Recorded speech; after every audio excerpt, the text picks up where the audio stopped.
Hello दोस्तों, आज मैं जा रही हूँ एक ऐसी शख्सियत से मिलने कि जिनके बीच में खड़े होने मात्र से ही गर्व की अनुभूति होने लगती है।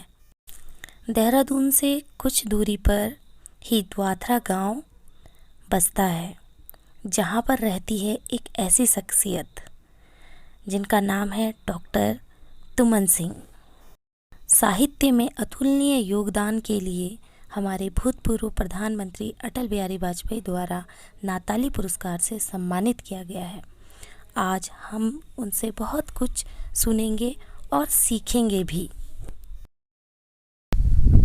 तो जैसा कि आप देख सकते हैं कि हम पहुंच चुके हैं डॉक्टर तुमन सिंह जी के पास द्वाथरा गांव में, और हम उनसे कुछ चर्चा करने जा रहे हैं। कुछ प्रश्न हम उनसे पूछेंगे जिसका जवाब आप सबके लिए बहुत ही लाभदायक होगा और जीवन में बहुत यूजफुल भी हो सकता है।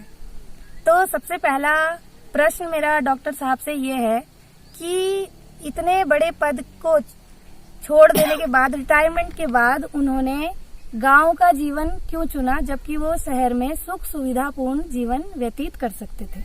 बहुत अच्छा प्रश्न पूछा अनुपमा जी आपने, और मैं समझता हूं कि इस तरह की बातें दूर दूर तक पहुंचनी भी चाहिए। असल में मैं शुरू से ही मेरा अधिकांश जीवन शहर में ही बीता, और शहरी जीवन में करीब 35-40 साल बिताने के बाद में मुझे ये महसूस होने लगा कि शहर का जीवन रिटायरमेंट के बाद बिल्कुल अनुत्पादक है, यानी वो अनप्रोडक्टिव है। और जब अनप्रोडक्टिव जीवन होगा तो निश्चित रूप से जो समझदार लोग हैं वो जानते हैं कि अनप्रोडक्टिव जीवन हमेशा नीरस जीवन होता है। तो मैंने सोचा कि शहर के जो रिटायर्ड लोग होते हैं वो ज्यादातर सुबह या शाम कुत्ते की चेन पकड़ करके और सड़कों पर घूमते रहते हैं। ये तो कोई उत्पादकता इस कार्यक्रम में होती नहीं है। अब मैं गांव में मैंने ये सोचा कि कुछ नहीं, जैसे गाय पाल लो या थोड़ी सी बागवानी कर लो या पेड़ लगा दो या कुछ खेती सब्जी पैदा करो, तो निश्चित रूप से इससे अपना भी भला होगा, देश का भी भला होगा, और शायद स्वास्थ्य के लिए, स्वास्थ्य की दृष्टि से भी ये ठीक रहेगा। तो अनुपमा जी, इसलिए मैंने गांव में रहना ज्यादा उचित समझा। बहुत अच्छी बात बताई आपने। तो आपको रिटायरमेंट के कितने साल हो गए हैं? 18 साल तो पूरे हो चुके हैं। और इस समय आपकी उम्र कितनी है? मैं 22 नवंबर को 2020 में 78 ईयर का पूरा हो गया हूँ, 78 साल का हो गया हूँ। अच्छा, इस उम्र में आप मतलब बहुत जगह पैदल भी चले जाते हैं, बहुत सारे काम अपने खुद भी कर लेते हैं, और जैसा कि आपने बताया कि आप खेत में गाय के साथ ये सब काम भी खुद ही कर लेते हैं। हाँ। तो मतलब इस काम को करने में आपको कोई दिक्कत नहीं होती है, जबकि इस उम्र में शहरों में देखते हैं कि 60 प्लस के बाद आदमी वो बैठ जाते हैं चेयर पे। बिल्कुल। और अपने नॉर्मल दिनचर्या वाले काम भी करने के लिए वो नौकर लगाते हैं, क्योंकि उनसे होता नहीं है कुछ, या किसी की हेल्प की जरूरत होती है। बिल्कुल अनुपमा जी, मुझे दरअसल दिक्कत तब होती है जब मैं कुछ नहीं करता, और जब मैं कुछ काम करता हूँ और जब पसीना बहा लेता हूँ, जब शारीरिक श्रम कर लेता हूँ तो मुझे बड़ा आनंद आता है। इसलिए मैं शारीरिक श्रम जब तक नहीं 2-3 घंटे कर लेता, और पसीना जब तक बह नहीं जाता, तब तक मुझे खाने में भी आनंद नहीं आता। मेरा कुछ स्वभाव ऐसा हो गया है।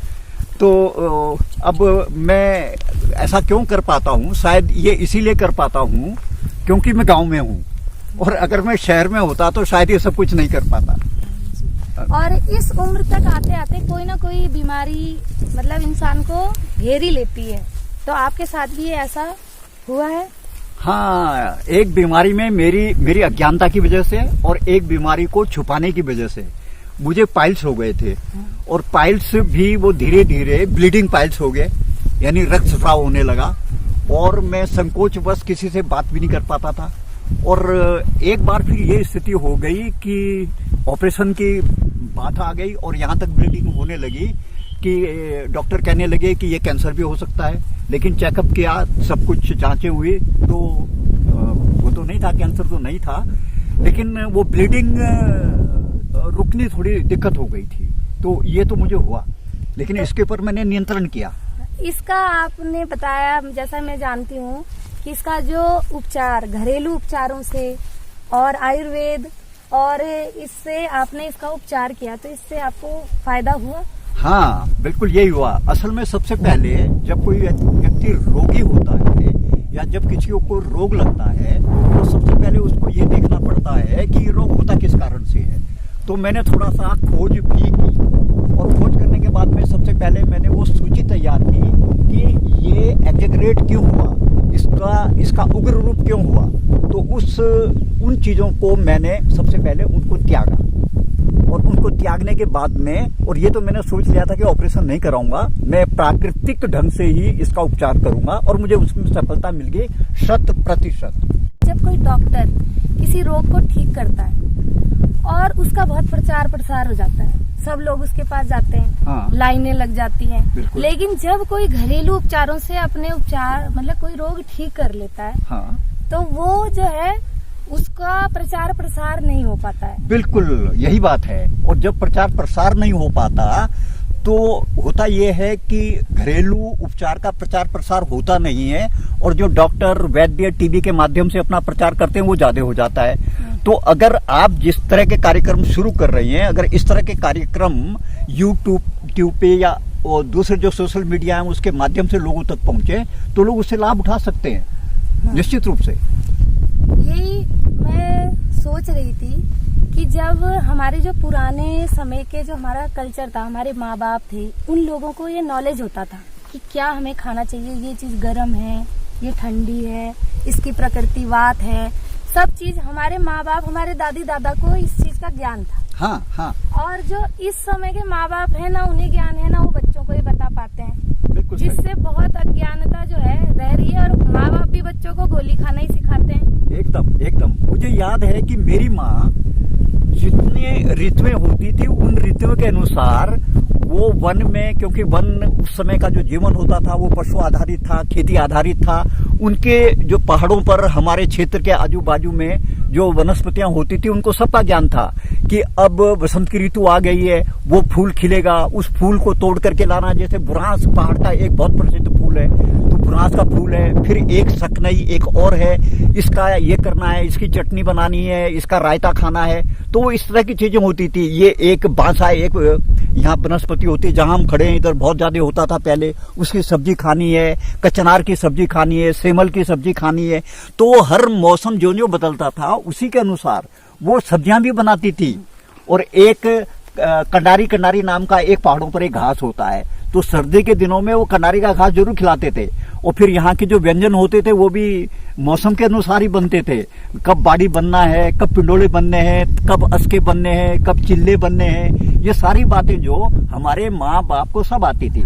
लेकिन अब ये सारा बदल गया है। डॉक्टर के पास भी हम जाते हैं तो कहते हैं गोली खाओ, परहेज की कोई जरूरत नहीं। हाँ, और उस समय मुझे याद है मेरी माँ के पास में अजवायन, रिखपिता और ये इस तरह की चीजें जो होती थी और कुछ और चीजें होती थी, और दरिया नरेल, जायफल और पिपली, ये इस तरह की चीजें पड़ी हुई रहती थी। और ये भुट्टी और ये होता था अरंडी का तेल, और जब पेट खराब होता था अरंडी का तेल दे दिया, जब बुखार होता था तो अजवायन का काढ़ा दे दिया, जीरे का काढ़ा दे दिया। तो इस तरह की चीजें देते थे और उसी से ठीक हो जाते थे। डॉक्टर के पास जाने की बिल्कुल जरूरत ही नहीं पड़ती थी। पहले जो हमारी किचन होती थी वही समझ लो वैद्यशाला होती थी, माँ ही डॉक्टर है। हमारे घर में ही मतलब हर चीज का जो पाठशाला है वो घर में ही पढ़ाई जाती थी। अब धीरे धीरे ये लुप्त हो रहा है। हाँ, उसका कारण ये है कि हम बाजारी चीजों के ऊपर आधारित हो गए हैं। हम बाजार की तरफ हमारा ध्यान ज्यादा जाने लगा है।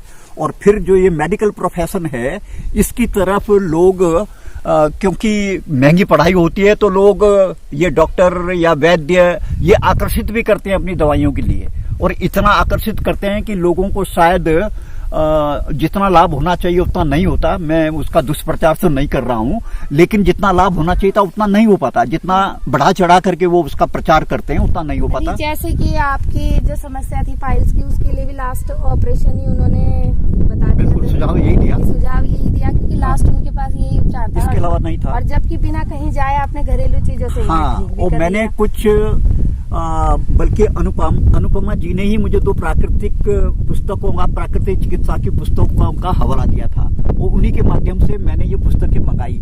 मैंने उनका अध्ययन किया। पाइल्स के बारे में वो चैप्टर मैंने निकाला जिसमें इसके बारे में था।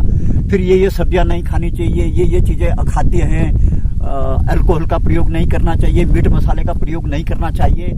असल में मेरी परंपरा में ये चीजें खाई जाती थी, मैं आदी तो नहीं था, लेकिन जब मैं पाइल्स का रोगी बना तो मैंने इन चीजों का बिल्कुल 100% त्याग कर दिया, और उससे मुझे सबसे अधिक लाभ हुआ इसी से, अल्कोहल के त्याग करने से और मिर्च मसाले तथा मांस का त्याग करने से। ये पाइल्स के लिए सबसे बड़े दुश्मन है।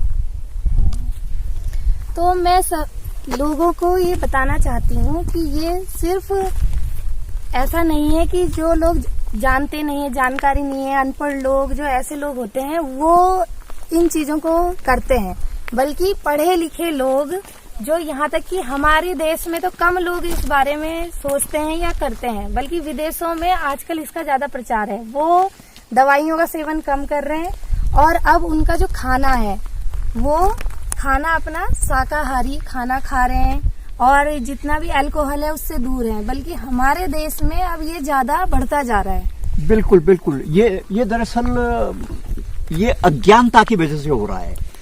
अज्ञानता की वजह से इसलिए हो रहा है कि मूल रूप से उससे क्षणिक आनंद शायद लोगों को मिलता है, और लोग सोचने लगते हैं कि इससे बड़ी औषधि और इससे बड़ा खुराक या इससे बड़ी चीज तो कोई दुनिया में है नहीं, क्योंकि इससे एकदम तुरंत इससे प्रभाव पड़ जाता है। लेकिन उनको ये पता नहीं कि धीरे धीरे इससे नुकसान होता है, और इतना भयंकर नुकसान होता है कि जिसकी क्षतिपूर्ति नहीं हो पाती, और जिसका परिणाम होता है दुस्साध्य बीमारियां जो अच्छी नहीं हो सकती।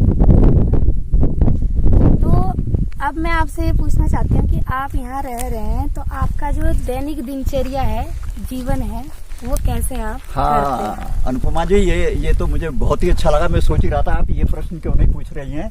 तो असल में मैं सुबह 5:30 बजे के करीब उठ जाता हूँ, और थोड़ा योग तो जरूर कर लेता हूँ। मैं बहुत ज्यादा नहीं करता, लेकिन सूक्ष्म व्यायाम कर लेता हूँ। वो इसलिए करता हूँ कि जो मैं शारीरिक श्रम करता हूँ उसमें उन अंगों का हम एक्सरसाइज नहीं कर पाते, तो इसलिए गर्दन का और स्पॉन्डिलाइटिस वगैरह का, सर्वाइकल स्पॉन्डिलाइटिस का, घुटनों का, वो कुछ ऐसी चीज़ों का मैं सूक्ष्म व्यायाम पहले कर लेता हूँ। और उसके बाद में फिर मैं थोड़ा सा अध्ययन भी करता हूँ, थोड़ा सा पढ़ता भी हूँ, और वो नियमित ही मैं पढ़ता हूँ।